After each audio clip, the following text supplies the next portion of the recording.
Oh, that's right. We are rolling here this afternoon, rolling right here at Meet Me at the Diner. We're here with Michael Genevie from over there at the Abbeville Opera House. And how are you doing today, Michael? I'm fine, Ann. How are you? I'm good. I'm good. Isn't that weather kind of nice out there today? Oh, man, I'm loving it. It's been the best spring we've had in years. I'm telling you. I'm just worried about what summer could be now. I know. What's July and August going to be like? Exactly. And they're talking about 35 degrees tonight. Did you know that? No, I didn't know. What's going to happen? That's going to have to drop a lot. Well, that's what they're saying. We'll see when that actually happens. Yeah, I'll believe it when I see it. Well, you know, we always love having you on because you always are telling us all the good things that are going on at the Abbeville Opera House. And what is going on at the Abbeville Opera House? Well, we're getting ready to close our 103rd winter theater season in Abbeville with a brand new Southern comedy called Mama Won't Fly. It's written by our good friends Jesse Jones, Nicholas Hope, and Jamie Wooten. They've written a number of shows that have been really popular with our Opera House audiences, and we've done a good many of their shows. As a matter of fact, they wrote a show just for us called the Hallelujah Girls, and we were lucky enough to do the world premiere of that show. And we've done a lot of southeastern premieres of their plays, and this is one of their newest. We're probably the second or third theater in the country to have performed Mama Won't Fly, and we're just delighted to be opening it Friday night at 8 o'clock. Well, that is exciting, and it's always good when it's something brand new out there. It is. It's something that people hadn't seen before, but they've really developed quite a reputation, and they're favorite playwrights with our audiences. Many of our matinee performances, it's a 3-weekend run we're doing, but they're already sold out. And we do have some good tickets for some of the evening shows now, but if it's a Jones, Hope, and Wooten comedy at the Opera House, the tickets do go quickly for us. And it always surprises me because they write brand new plays. It's not like people will recognize the title or say, that's a show I've always wanted to see, but for some reason they have a real knack, a real ability to attract an audience for us. And so I don't know if people know who they are. I mean, they have won so many awards over the years. They've written for television shows like Designing Women and Golden Girls. And they've won Tony Awards, and they have, I would say, at least a dozen scripts out now, and we've probably done just about all of them at the Opera House. So they're very popular, as I said, with our audiences, and the shows are just really fun to do. And I promise they'll make you laugh. Well, that's terrific. You know, you talk about Designing Women and Golden Girls, and, you know, those are the shows that, you know, you still turn on late at night when you're trying to relax and go to bed and wind down from the day. And you know what the shame of it is? They don't have shows like that on TV today. Well, they really don't. These guys have a terrific ear for Southern comedy, and they write characters that we can all identify with. And they've just come up really with a very clever idea for this new script that I'm just really impressed with the way they've pulled this off. Well, what is the script? It's Mama Won't Fly. That's now, you right. get the idea that maybe she won't get on the plane. Exactly. And you see, Walker, her son, is getting married to Haley in California. Now, Mama lives in Alabama. And so Walker sends his sister Savannah to Alabama with a couple of plane tickets to get Mama on the plane and to bring her to California in time for his wedding, because of course he wants Mama there at the ceremonies, but there's a problem. Mama doesn't fly. That's exactly right. So if Mama won't fly, what are they going to do? They end up, Savannah and Mama, along with Haley, who shows up at the last minute thinking, this would be a great opportunity for me to get to meet my future mother-in-law and spend some time with my sister-in-law, and I'll just fly back to California with them, and we can travel together, and it'll let me have an opportunity to meet my new family. Well, she gets there, and all three of them wind up driving across country in Mama's old Buick. And the things that happen to them along the way are absolutely hysterical. We've got a cast. There are about 25 characters in this play. Oh, so it's a huge cast. I mean, we've done musicals with smaller casts than that at the Opera House. So it really has that the feel of a large cast musical. It's very funny, but it also kind of has the feel of a Saturday Night Live sketch. The show's really written to be done with very little set. And in the style of Driving Miss Daisy, a couple of stools and a steering wheel represent the car. Oh, I thought you'd have a Buick on the stage. Honestly, I wanted to, because Jones, Hope, and Wooten, they sent us this script when they were still working on it. So I've seen a couple of progressions of the script over the last year. And initially I thought, oh, it would be so cool to find an old Buick body and just somehow use part of that on the stage, perhaps make it into a convertible or something. But what in the way the script developed over the last year, that car doesn't make it for the entire trip. Oh, he's giving us a few ideas. Exactly. So their car is stolen. All their luggage is in the car. They end up getting a ride with a truck driver, Red, who gets them almost as far as New Mexico, where now they have no clothes and no vehicle, and they end up at a bar, and they run into a community theater costume designer who sells them, for beer money, sells them some clothes from the costume shop at the local community theater. So Mama ends up dressed up as a nun, and we've got Little Orphan Annie, and we've got somebody in a toga outfit, and they finally buy a car. Well, the car they end up buying is a Mini Cooper. I've done one of those, Michael. I know.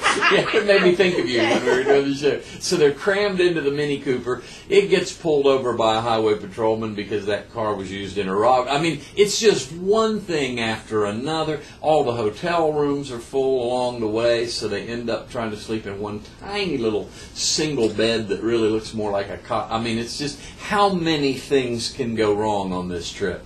This sounds like a Carol Burnett show. Carol Burnett, Harvey Korman, yes. It has that feel.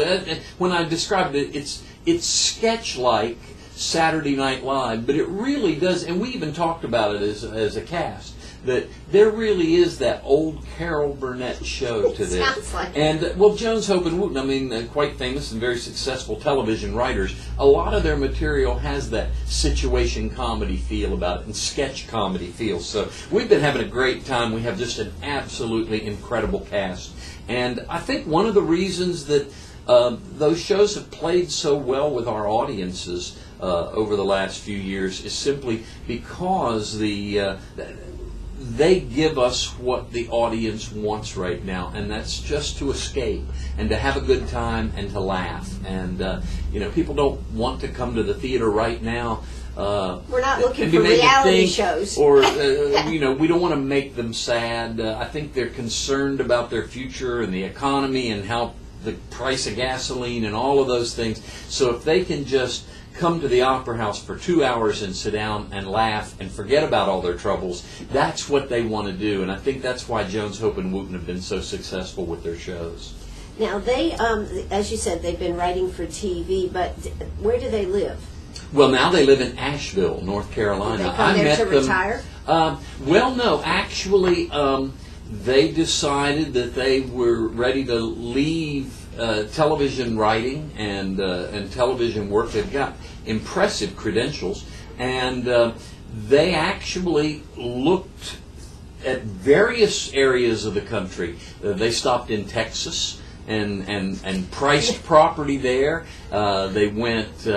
I think they were on a road trip. The beach, yeah, they made a road trip like Mama Won't Fly, all across the country, and they picked Asheville, North Carolina, of all the places, and bought homes there. They have an office there. They do all of their writing there as well. And I was just fortunate enough to meet them. We did one of the first shows that they wrote as a team was a show called Dearly Beloved, which is almost a sequel to one of Jesse Jones' earlier plays, Dearly Departed. The premise of a whole family coming together in Dearly Departed because the patriarch has passed away and they're coming in for a funeral. Well, they have an entire family coming together for a wedding in Dearly Beloved. Well, we did that show at the Opera House. Now, I didn't know Jones, Hope, and Wooten. I just read the script and thought, we've done so well with Dearly Departed over the years, and we brought it back a number of times and had great success with that show. And I thought, Dearly Beloved, that'd be a fun show to do. So you had no connection to we put them. the play together and did it at the Opera House. And out of the blue, I got a call from Jones, Hope, and Wooten, and they said, we have heard so much about the Abbeville Opera House since we moved here just in the last few months to Asheville. We'd love to just come down and see the show. And I said, well, hey, that would be great. We'd love for you guys to come down. And so I think they didn't know what to expect. I mean, you'd come to a small town like Abbeville. First of all, you don't expect to walk into the Opera House. Exactly. A turn-of-the-century opera house that's been completely restored and an incredible facility. And then I think they were surprised by the opera house itself and by the quality of the production. And they just had a great time, came to the matinee, came backstage afterwards, met the cast, told everybody what a great job they were doing, and I thought, well, that's that. Well, before they left, she said, we're working on another new script here, and it's not published yet, but I want to leave it with you. Just read it, and if you like it, let us know. And so I said, as soon as I read the script, I thought, this is another winner. This is a very fun. They've got this southern ear for comedy. And so we did the second show for them. Which was? Gosh, I can't even remember. You asked me too fast. It may have been one of their Christmas productions. I can't remember. We've done really about a dozen of the shows. Sure. But we staged that play, and they came down for that one as well. And I guess they wanted to make sure that first production wasn't a fluke.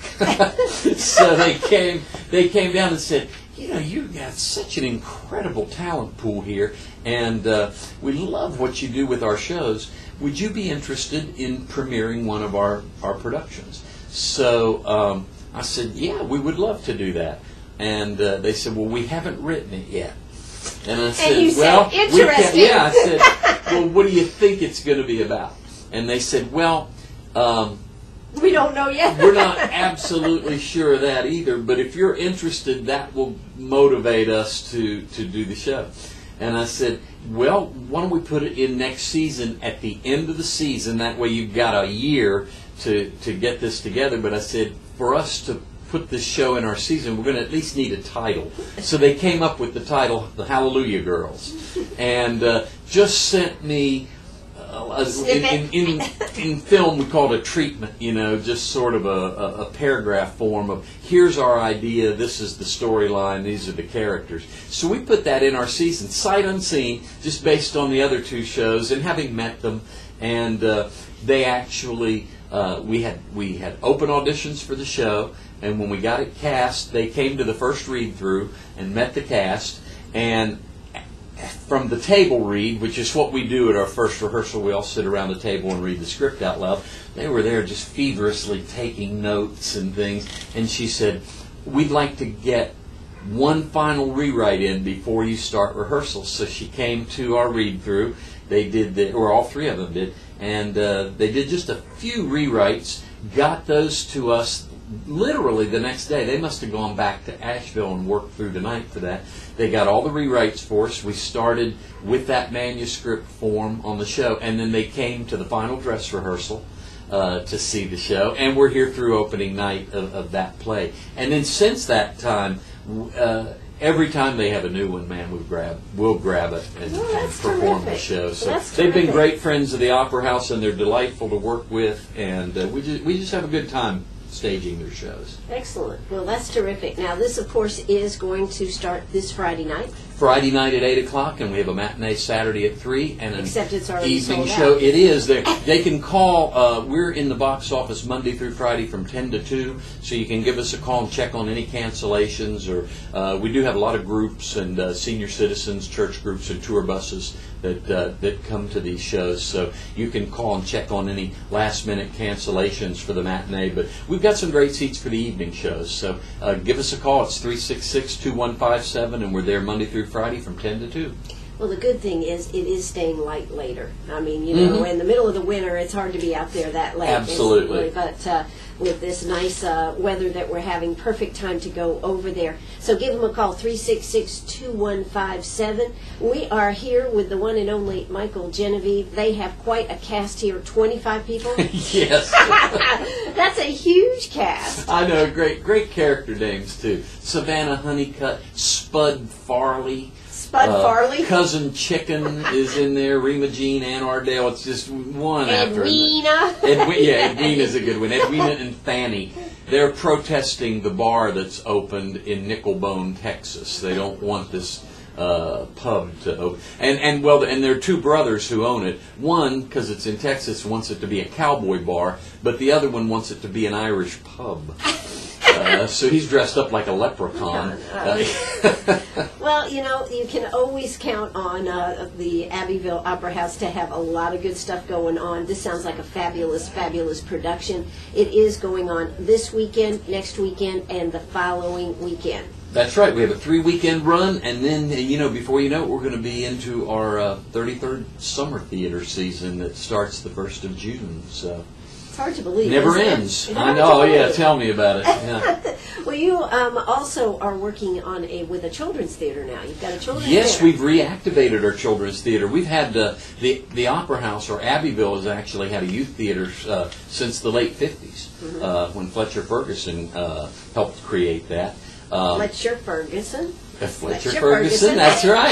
Yeah, Fletcher Ferguson used to write for the Abbeville Press and Banner, and was a sports writer and an editor, and did all kinds of Wore stuff many there. hats. He absolutely, and he was a good friend when I first came to Abbeville. He would drop by the rehearsals at night, and just a tremendous supporter of the theater.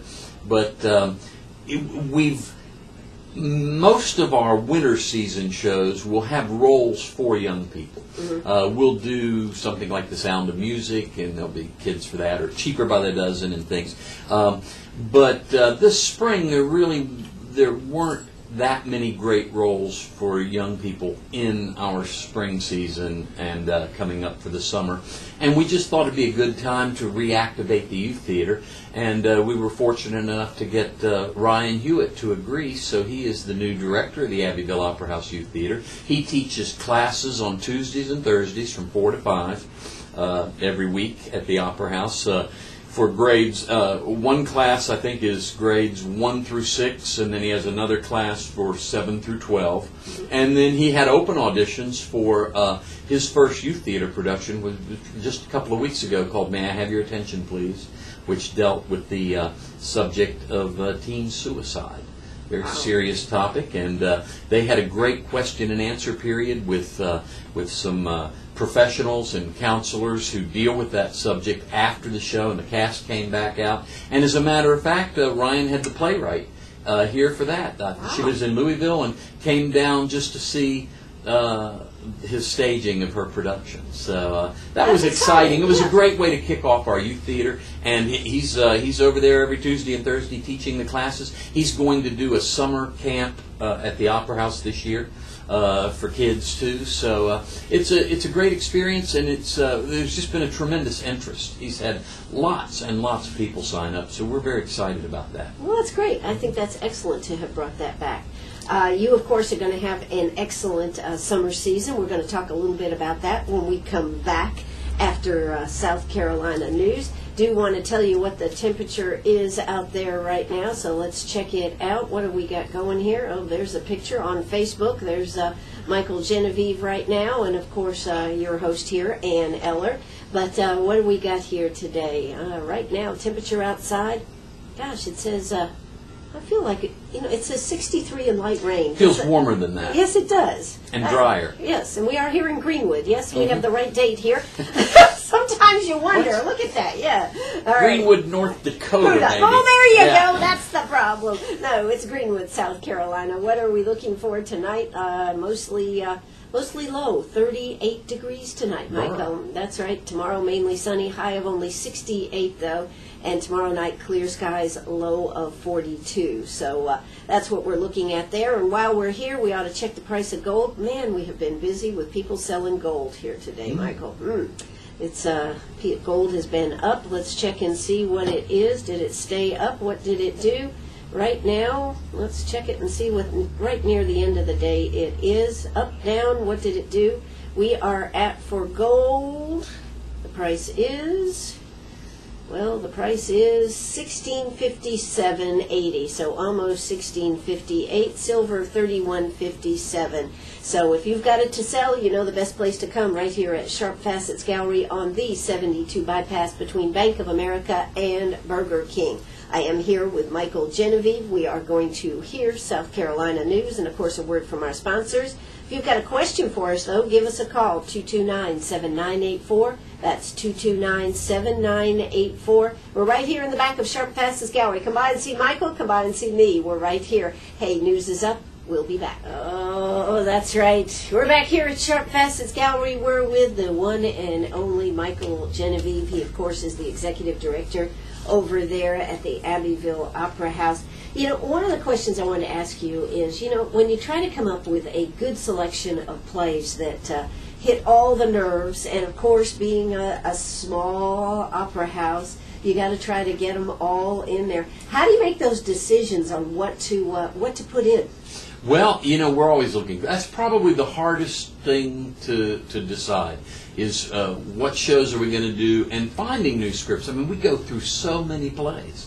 We have the summer stock season, and then we have a 5-play winter series. We do an extra show usually at Christmas, and sometimes an extra spring production. So you don't always want to keep coming back and doing the same things over and over again, although we have been known to do that in the past. But in the summer season, I get to select the shows in the season. But for if it's successful, you get it. If I get all the credit. If it's not, I get all the blame.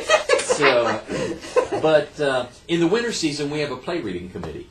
And there's 4 or 5 people, and they read scripts and try to find new scripts, and then they will, of which I'm on the play reading committee as well, and we'll put together a proposal and submit it to our Board of Governors, and then they vote on the plays. And so we try to have a nice variety. This year we opened with The Sound of Music, and then we did Our Town, Pulitzer Prize winning play. We actually did 2 Pulitzer Prize winning plays. We did Crimes of the Heart just right before the show we're doing now. And we did a brand new Sherlock Holmes mystery that was a great story. So we try to offer a nice variety. In the summer, this summer we're doing a show we just discovered. Our friends, we have some good friends at the Barter Theater in Virginia. They're the state theater of Virginia. And there's just been this terrific relationship between the Abbeville Opera House, we're the South Carolina State Theater, Flat Rock in Asheville or Hendersonville is really the North Carolina State Theater, and the Barter Theater in Virginia is the Virginia State Theater. Now, can I ask why it's called the Barter Theater before you go on? Do they Sure. barter for everything? They used to, as a matter of fact. That's farmers would bring vegetables and fruit and trade them for theater tickets. That's cool. And that's how the theater actually got its name years ago. But they've been so supportive, and we loan each other props and costumes and things for the set.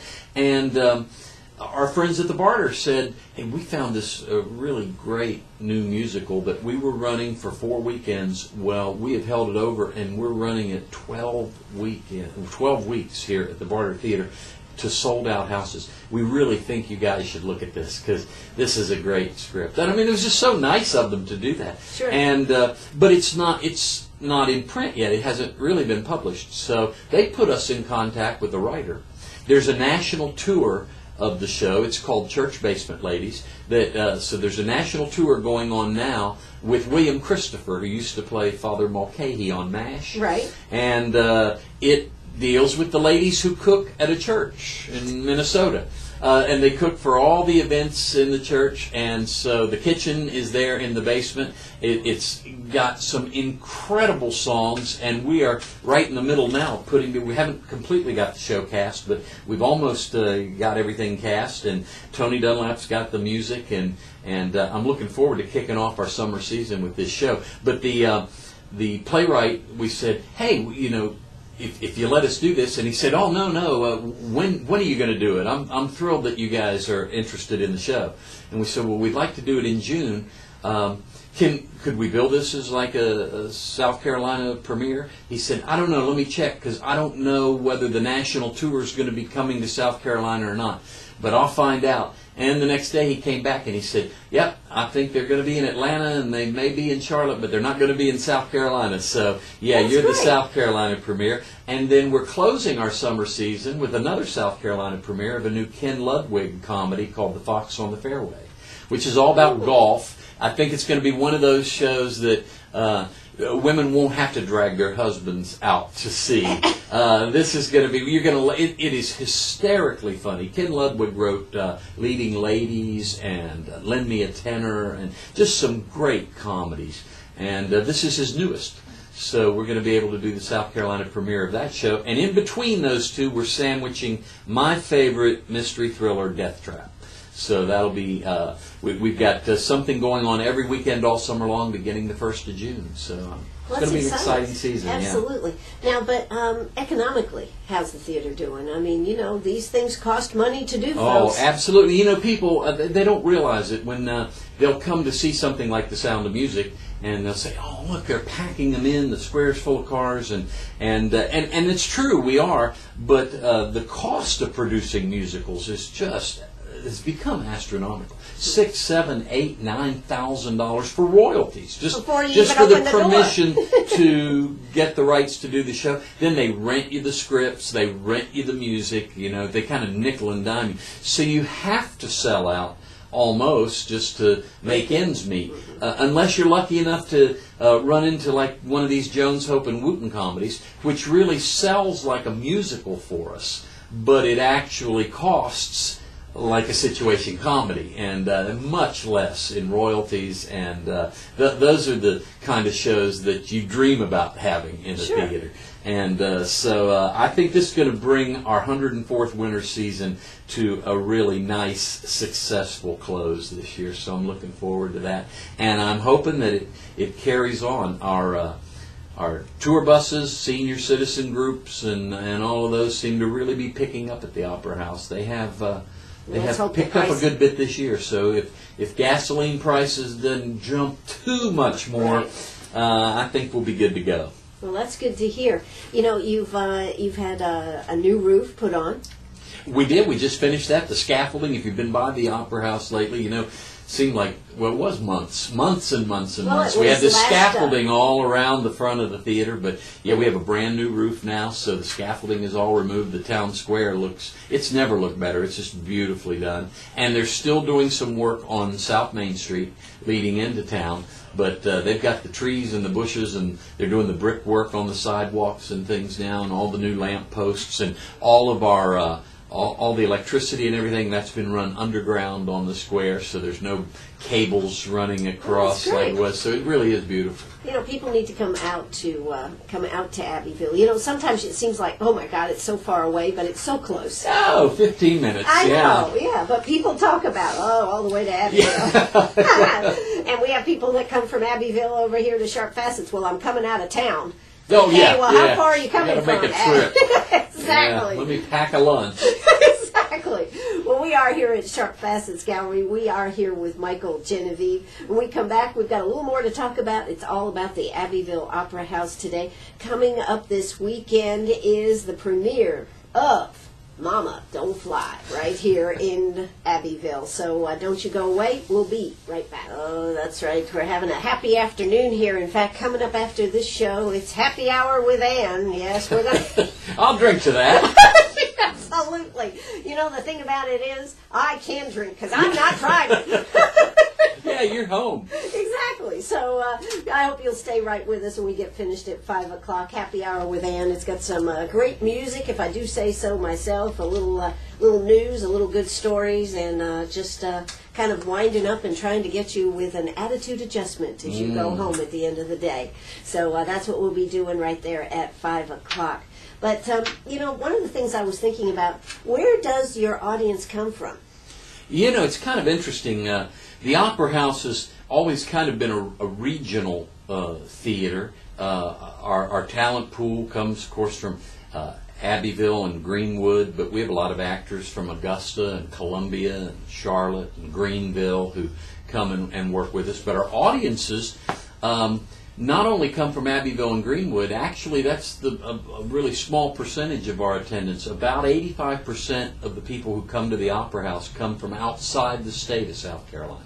That's unbelievable, isn't it? It is. It is kind of unusual. Over the years, we've kind of cultivated we've got 35 to 40 tour bus operators that we work with on a regular basis, and they come from Virginia and Tennessee and the Carolinas and Florida, and they come back in the 90s, they were coming almost to every show. Mm-hmm. And then, as we talked about the gasoline prices and things like that, they're being a little more selective in picking the shows that they're coming, and they want to make sure the tour bus is full of people and they don't have any empty seats. But we're very fortunate because people come from the Carolinas and Tennessee and really from all over the place. A lot of our attractiveness is that the theater itself has such a wonderful historical significance. Exactly. And the audience, many times I really get the feeling that it's Saturday afternoon and they've rolled into town, they've gone to Yoder's and they had lunch and they came by, they dropped them off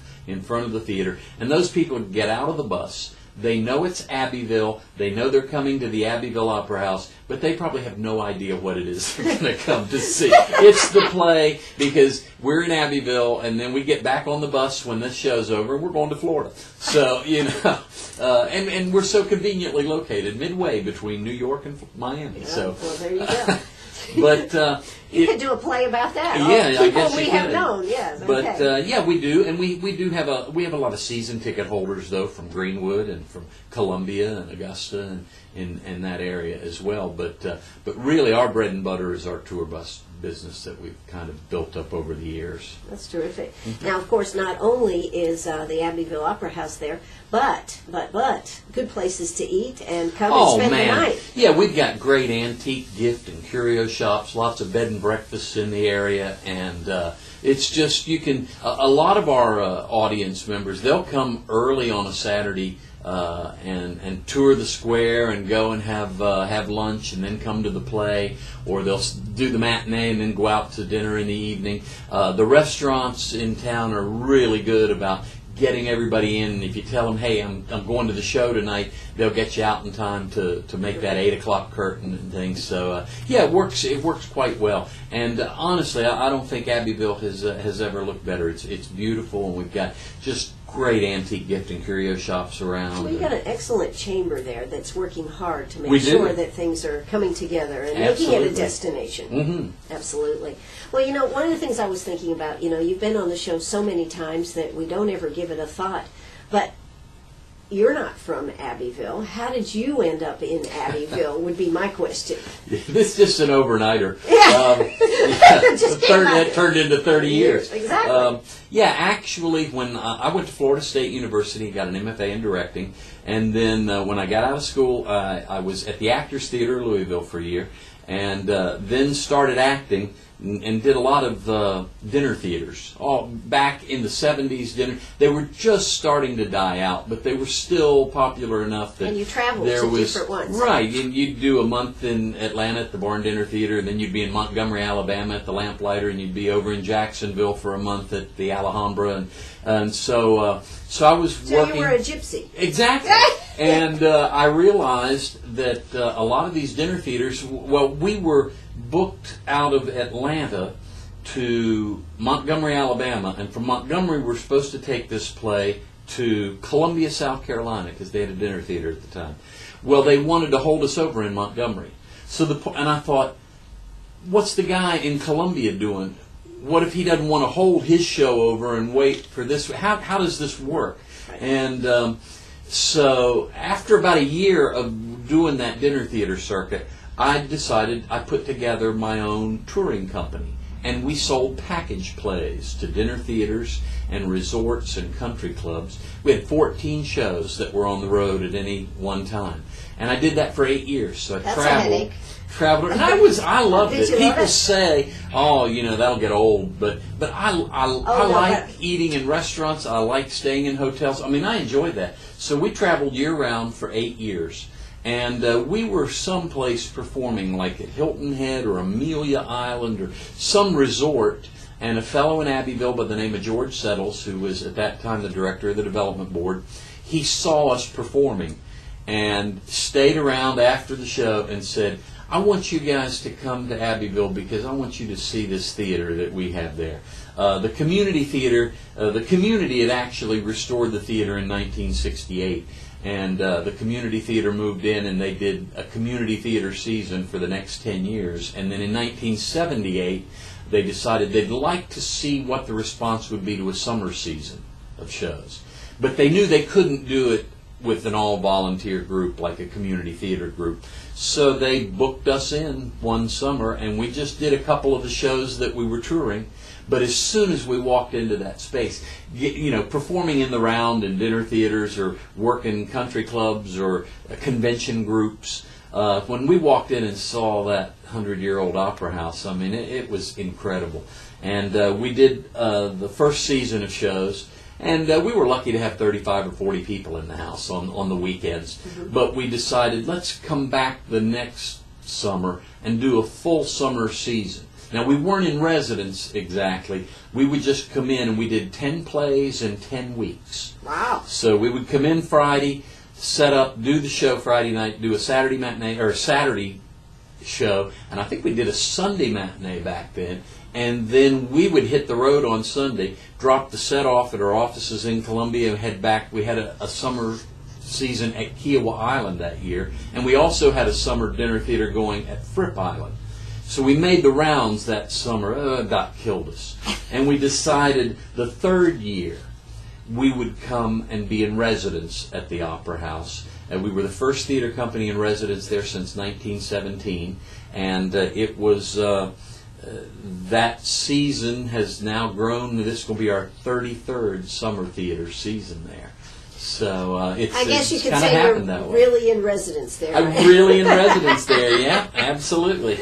Well, that's terrific. And certainly from 35, 40 people a show to how many people? About 350. 350? Mm-hmm. That's a tremendous increase. Yeah, absolutely. It's got to make them good, Michael, as you reflect back on your Oh, life here. it does. It's an absolutely incredible facility and a really special stage to work on. I think everybody feels like that, and it's one of the reasons so many of our actors keep coming back and doing shows with us over and over again. Absolutely. Now, just describe for us, the theater is several stories high. Oh, yeah, it is. You know, it's unique in that so many of the opera houses, especially in the South, were built out. Mm-hmm. They were built on one level because property in the South wasn't as valuable as New York City property. Sure. But in the 1880s, there was a Broadway theater where the Keith Circuit produced a lot of its vaudeville productions.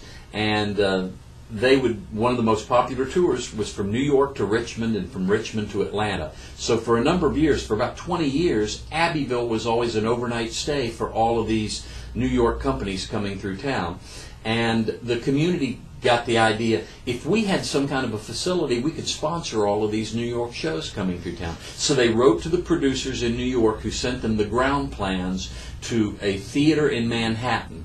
They took those ground plans, and that is now the Abbeville Opera House. But it's also the reason that it looks like a New York theater. It's built up. We have the box seats on each side. We have 4 floors of dressing rooms with 4 dressing rooms on each floor. We've got a balcony. We all actually have a second balcony. It's got a mezzanine and a balcony there. The second one is no longer open to the public, so we just use the orchestra seating downstairs where we seat 218 people. We seat 75 people in our balcony, and then we have 4 to 6 people in each one of the box seats there on the side. But it looks like the Ford Theater, or it looks like any number of New York playhouses because that's what the It Opera was House built was on. based on. Yeah.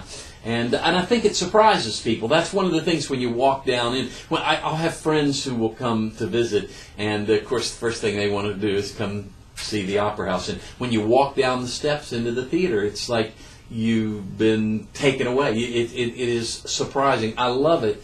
During the week, we have so many tourists come through, and it's just still fun for me to look at the reaction on their faces when they make that turn into the theater and see this space in a little town like Abbeville. Absolutely. You know, that is one of the wonderful things. If you haven't been over there to the Abbeville Opera House, this play coming up would be an excellent one to take that plunge, right? Absolutely. I promise we'll make you laugh. Mama Won't Fly is just, it's a great script. We've got an incredibly talented cast of people telling you a really funny story. So we'll make you laugh, and it'll be a good 2 hours. That's right. And Mama Won't Fly, kind of reminiscent of some of those old comedies on TV. Absolutely. Absolutely. So I certainly hope you'll get out and see it. The telephone number over there, Michael? Is 366-2157. We're there Monday through Friday from 10 to 2. Now on Friday, actually, that's opening night. We'll be there right up until curtain time, which is at 8 o'clock. The tickets are $20 for adults, they're $18 for seniors, and they're $10 for students from kindergarten to college. Wow. Yeah. Yeah, that's a good deal. Well, listen, thank you so much for coming out here and sharing some time. It's always good to sit down and talk to you about what's going on over at the Abbeville Opera House. Oh, thank you so much, Ann. All right. Well, listen, we are going to be back in just a few minutes. Yes, I get a 5-minute break while the news is on. Wow. Wow. I tell you what, I'm going to switch my hat, and we're going to be right back with Happy Hour with Ann. This is WCRS right here in Greenwood. We'll be back. Don't you go away.